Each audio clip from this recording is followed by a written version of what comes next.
secret to staying satisfied with your diet, with your meals whilst you're in a weight loss phase. And I'm not going to talk to you today about the importance of following a moderate, not aggressive calorie deficit, though of course that is one of the insights that I've shared many times on this channel.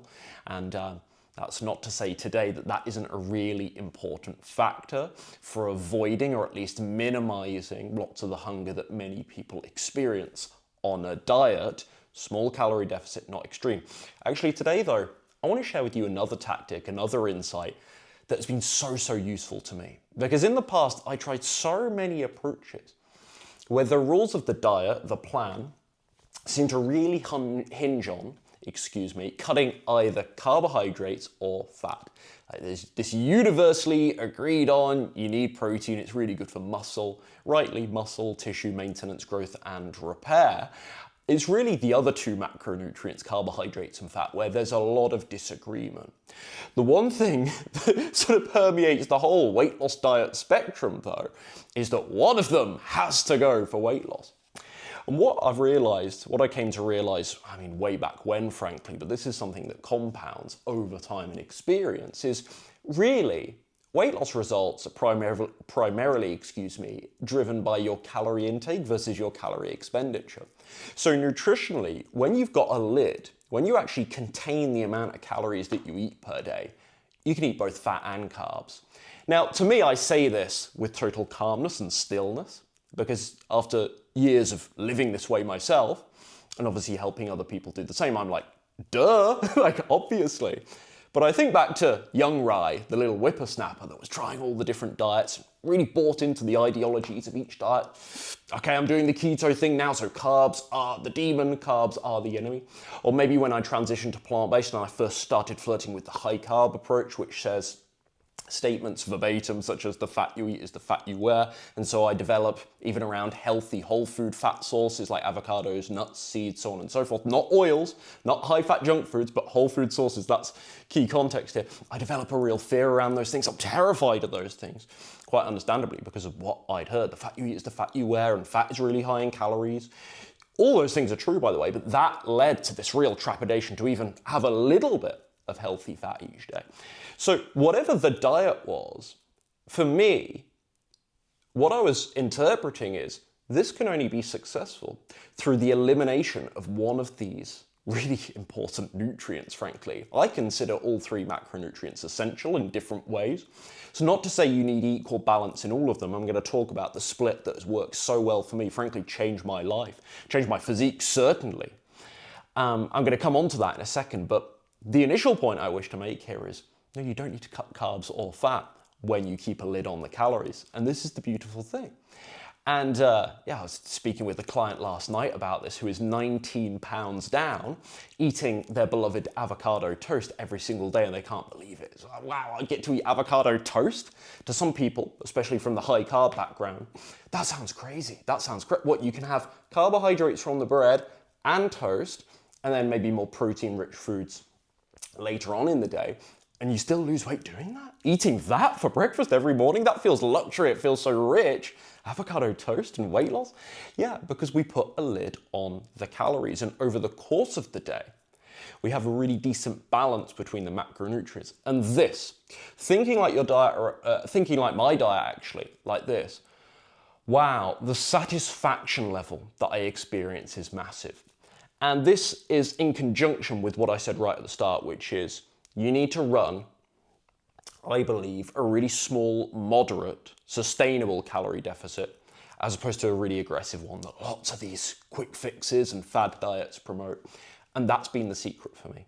Taking that small calorie deficit, combining it with a balanced macro approach where I don't totally ostracize one of these really important macronutrients. The satisfaction that I feel, this can't be underestimated. A lot of people talk about calories and volume in terms of fullness and satisfaction. Those things are true. I would also throw fiber into that list of determinants that will decide how satisfied you and full you feel after a meal, yes. But the other underestimated one, and this, again, the insight I want to share with you today, is having balance with the macronutrients. Now, what do I mean by balance? This is the split that's worked so well for me. 60% of my calories coming from carbohydrate, 20% of my calories coming from fat and about 20% of my calories coming from protein, give or take a couple of percentage points here and there, because I'm not Puritan with it. And I don't think you need to be to get fantastic results, frankly. In fact, it's a bit of an impediment when you have to be like, I'm 20%, I've got to be 20. It's the same with the extreme exact calorie counters. I'm like, oh my goodness, live your life, man. Like, that's not really going to be practical, is it? I've got to eat 2,137 calories every day and exactly 111 grams of protein. Otherwise, I will shrink, I'll lose all my muscle mass, and I will perish. I find this really, really over the top. But generally speaking, as a rule of thumb, 60-20-20, this has been the game changer for me. And this is obviously what I run with all my clients on Slim and Sustain. And you may have heard over the weekend now, Slim and Sustain Foundation's my new self-directed version of the exact framework I use with my coaching clients. That's gone live over this weekend. And the Slim and Sustain meal plan system in the Foundations program. This is all built with 60-20-20 in mind. And the satisfaction that this allows you to achieve while still maintaining that calorie deficit and therefore seeing the scale drop. In so many cases, you'll be more satisfied doing this than even eating a calorie surplus, where that calorie surplus is coming from more junk foods. And I just think when I started doing this myself, I was like, okay, this is it. This is the game changer. I do the small calorie deficit. I do the balanced macros, winning combination. Now, weight loss is hard. You're depriving your body of calories so that it goes to the stored body fat and uses that as fuel. Like, it's never going to be totally hunger avoidant as a process. You're never going to 100% feel satisfied all the time around the clock. But really, this is the easiest and most sustainable way that I've found to do the 60-20-20. It's been a godsend, and it's been far more satisfying for me than eating at the same. People don't believe this, but when I do this with my clients, it's like, oh my goodness, this is incredible. Taking the same calorie point, but just distributing the macronutrients slightly can actually increase the satisfaction. It's not just calories.